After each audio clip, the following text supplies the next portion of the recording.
ఉత్తర తెలంగాణ పేద ప్రజలకు ఒక కార్పొరేట్ వైద్యం అందాలనే ఉద్దేశంతో కేసీఆర్ నిర్మాణం చేపట్టారని మాజీ మంత్రి హరీష్ రావు అన్నారు.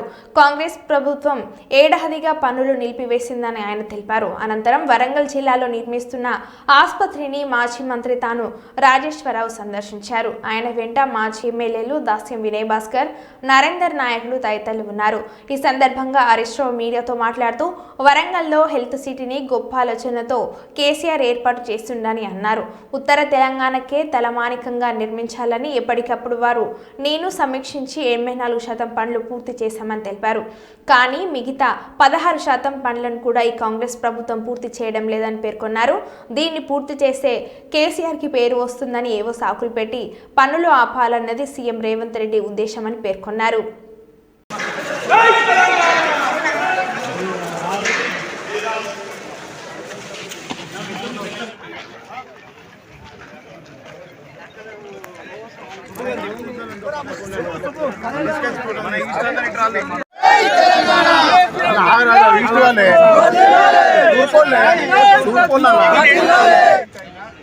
అత్యవసర పరిస్థితుల్లో ఎట్ ఏ టైం 150 మందికి వైద్యం అందించే విధంగా ఎమర్జెన్సీ ఐసీయూని ఇక్కడ ఏర్పాటు చేశారు. అంటే ఉత్తర తెలంగాణలో ఎక్కడ ఎవరు వచ్చినా కూడా ఒక కార్పొరేట్ ఆసుపత్రిలో, ఒక ప్రైవేట్ ఆసుపత్రిలో ఎలాంటి వైద్యం అత్యవసర సేవా విభాగంలో అలాంటి సేవలు ఇక్కడ అందే విధంగా 150 పడకల ఐసీయూను ఇక్కడ రూపకల్పన చేసిన విషయం మనందరికీ తెలుసు. 33 థియేటర్లు ఈ హాస్పిటల్లో ఆ రోజు మనం ప్లాన్ చేసుకోవడం జరిగింది. మొదట్లో 1750 పడకలు అనుకున్నాం.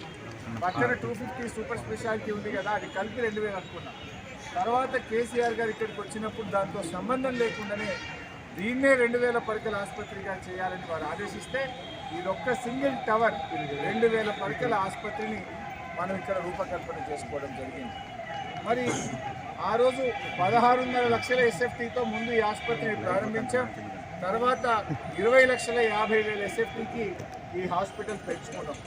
ఎందుకంటే ధర్మశాల కానీ, వెయిటింగ్ రూమ్స్ కానీ, స్టాఫ్ క్వార్టర్స్, డాక్టర్లు, స్టాఫ్ నర్సుల క్వార్టర్లు కానీ, వివిధ జిల్లాల నుంచి వచ్చిన ప్రజలు, పేషెంట్ ఏమో లోపల ఉంటే వీళ్ళంతా ఫుట్పాత్ల మీద ఉంటున్నారు. కేసీఆర్ గారు ఏమన్నారంటే అటెండెంట్లకు కూడా రూములు కట్టండి బయట, వాళ్ళకు కూడా అక్కడ భోజనం పెడితే ఎంబడ ఉండే అటెండెంట్ కూడా పడుకోవడానికి వసతి ఏర్పాటు చేయాలని చెప్పి ఆ రోజుల్లో కేసీఆర్ గారు ఆదేశించారు. అంటే ఇంత చక్కగా ఈ ఆసుపత్రిని ప్లాన్ చేశాం. రేవంత్ రెడ్డి మాట్లాడితే కేసీఆర్ ఉనికి లేకుండా చేస్తా అంటే నువ్వేంది కేసీఆర్ ఉనికి లేకుండా చేయడం అంటే ఈ హాస్పిటల్ ఇట్లే ఆపిపెడతావా? చూడండి, 1 సంవత్సర కాలంగా ఎట్లా ఆగిపోయింది. వాస్తవానికి దీన్ని నేను ఆ రోజు వచ్చినప్పుడైతే మీరు వెంటనే డిసెంబర్ కల్లా పూర్తి కావాలి అని చెప్పాం. అట్లీస్ట్ 2024 జూన్లోనన్నా ప్రారంభించాలి. రాష్ట్ర అవతరణ దినోత్సవం 2024 జూన్ 2 నాటికి ఇది రెడీగా ఉండాలని మేము ఫైనాన్షియల్ టైప్ చేసినాం. అన్ని డిజైన్స్ కావచ్చు, అన్ని ప్రణాళికలు కూడా ఆ రోజు ప్రభుత్వంలో అప్పుడు అన్నీ కూడా ఫైనల్ అయిపోయింది. మరి ఇవాళ డిసెంబర్ వచ్చింది, సంవత్సర కాలం గడిచిన 16% కూడా పనిచేయకుండా ఈ వరంగల్ జిల్లా అభివృద్ధిని వెనుకుని ఎట్లా ఉన్నారు, వరంగల్ ప్రజలకు సేవలు అందకుండా చేస్తూ ఉన్నారు.